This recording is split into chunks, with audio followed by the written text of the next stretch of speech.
नमस्कार। मैं नीरज चौहान। बहुत दिन से ये वाक्य सुनते आ रहे थे कि बिहार में बहार है, नीतीश कुमार है। लेकिन जो आज बाढ़ की स्थिति है, इसको देख के ये वाक्य बिल्कुल उल्टा बैठता है कि बिहार में बाढ़ है, नीतीश कुमार है। पूरा प्रदेश बाढ़ में डूबा हुआ है। नेताजी का कहीं पता ठिकाना नहीं है। एक बार ये अनाउंसमेंट हुआ था कि बाढ़ पीड़ित क्षेत्र में यदि आप रहते हैं तो 6,000 रुपये का राहत अनुदान मिलेगा।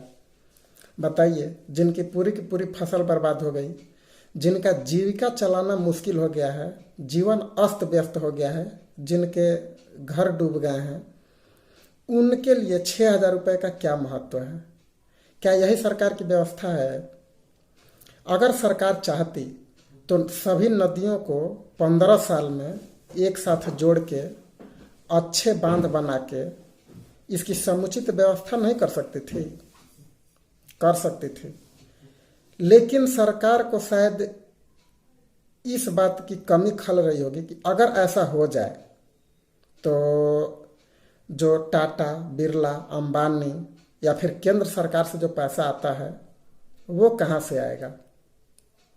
जनता को चिवड़ा, मीठा और बिस्कुट के पैकेट और सूखे राशन कहाँ से दिए जाएंगे? इसी वजह से शायद यह नहीं हुआ और आज तक किसी नेता ने ऐसा नहीं किया। बिहार में जितनी नदियां हैं, अगर इसकी सही से उचित क्रमबद्ध तरीके से अगर इसकी व्यवस्था की जाए तो हर खेतों तक पानी पहुंचेगा, ना ही बाढ़ आएगी और ना ही सुखाड़ आएगी। नेताजी कहते हैं कि बिहार में कोई प्राकृतिक संसाधन नहीं है जिसे बिका सके। तो मैं पूछना चाहता हूं कि पंजाब में कौन सा सोना निकलता है? हाँ, सोना निकलता है, क्योंकि वहां नदियों की समुचित व्यवस्था करके ऊंचाई पे नहरें निकाल के हर खेतों तक पानी पहुंचाया गया है और वहां खेतों से सोना निकलता है अनाज के रूप में। मेरे यहाँ एक नहर है जो पिछले 7-8 साल से उसमें आज तक पानी नहीं आया। यहाँ तक कि बाढ़ की स्थिति हो गई है, पूरा प्रदेश बाढ़ में डूब रहा है और मेरे यहाँ नहर में पानी तक नहीं है।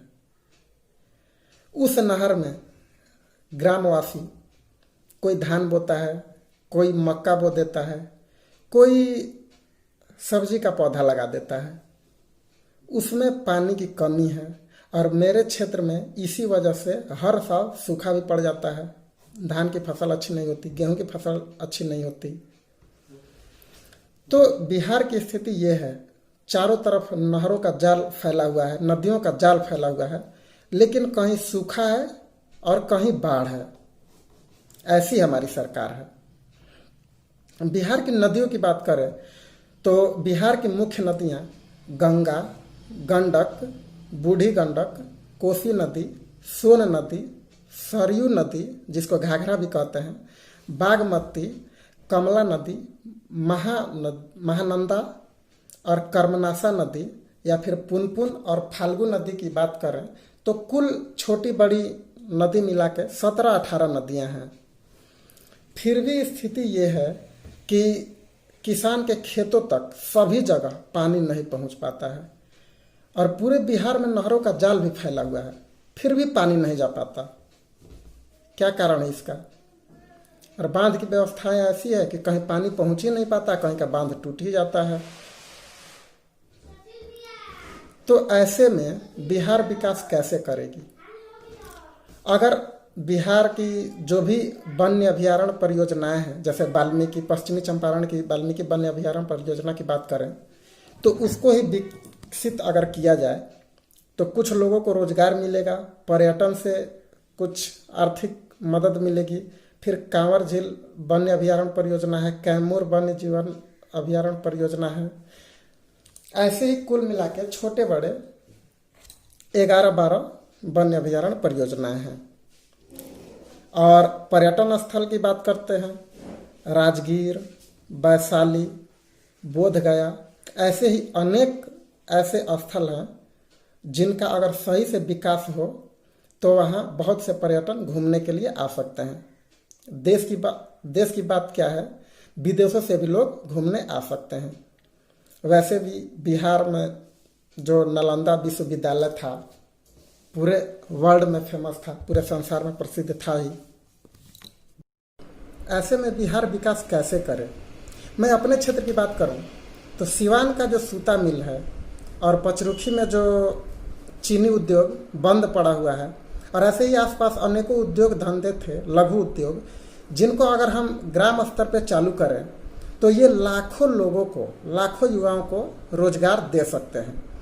लेकिन सरकार का ध्यान इस तरफ आज तक कभी नहीं गया। जैसे अगर कहा जाए कि राजनीति और दबंगई नहीं हुई होती तो ये मिले और ये रोजगार शायद अभी तक चल रहे होते और लाखों लोगों को रोजगार मिले होते। कहने की तो बहुत सी बातें हैं, लेकिन कहने से क्या फर्क पड़ता है। नेताजी का ध्यान इस तरफ जाए तब तो। बिहार के बारे में और बहुत सी जानकारी मैंने डिस्क्रिप्शन में लिख रखा है, आप चाहें तो पढ़ सकते हैं। धन्यवाद।